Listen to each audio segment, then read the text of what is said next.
2025 current affairs ചോദ്യങ്ങളാണ് ഈ വീഡിയോയിൽ ഡിസ്കസ് ചെയ്യുന്നത്.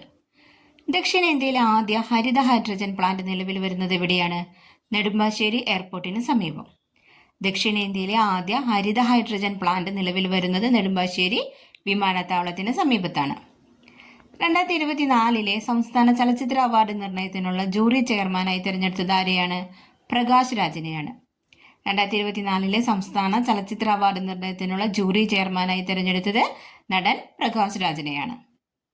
കേരളത്തിലെ ആദ്യ ജലബന്ധാര തടയണ പദ്ധതിക്ക് തുടക്കം കുറിച്ചത് കുന്തിപ്പുഴയിലാണ്.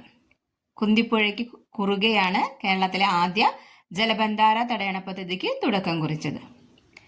സംസ്ഥാനത്തെ ആദ്യ ഹീമോഫീലിയ പരിചരണ കേന്ദ്രം നിലവിൽ വരുന്നത് എവിടെയാണ്? Kottayam medical college. സംസ്ഥാനത്തെ ആദ്യ ഹീമോഫീലിയ പരിചരണ കേന്ദ്രം നിലവിൽ വരുന്നത് കോട്ടയം മെഡിക്കൽ കോളേജിലാണ്.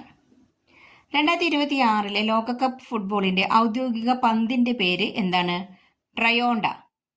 2026 ലോകകപ്പ് ഫുട്ബോളിന്റെ ഔദ്യോഗിക പന്തിന്റെ പേര് ട്രയോണ്ട. ഇന്ത്യയിലെ ആദ്യത്തെ പൂർണ്ണമായും സൗരോർജ്ജത്തിൽ പ്രവർത്തിക്കുന്ന മൃഗശാല ഏതാണ്? Bannerghatta biological park.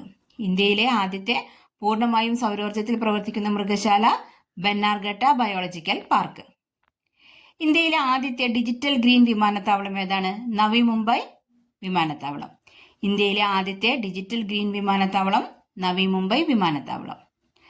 2025 സമാധാന നോബൽ പുരസ്കാരം നേടിയതാരാണ്? മരിയ കൊറീനോ മച്ചാഡോ. 2025 സമാധാന നോബൽ പുരസ്കാരം നേടിയത് മരിയ കൊറീനോ മച്ചാഡോ. ഇവർ വെനസ്വലയിലെ പ്രതിപക്ഷ നേതാവാണ്. അപ്പോൾ 2025 സമാധാന നോബൽ പുരസ്കാരം നേടിയത് മരിയ കൊറീനോ മച്ചാഡോ.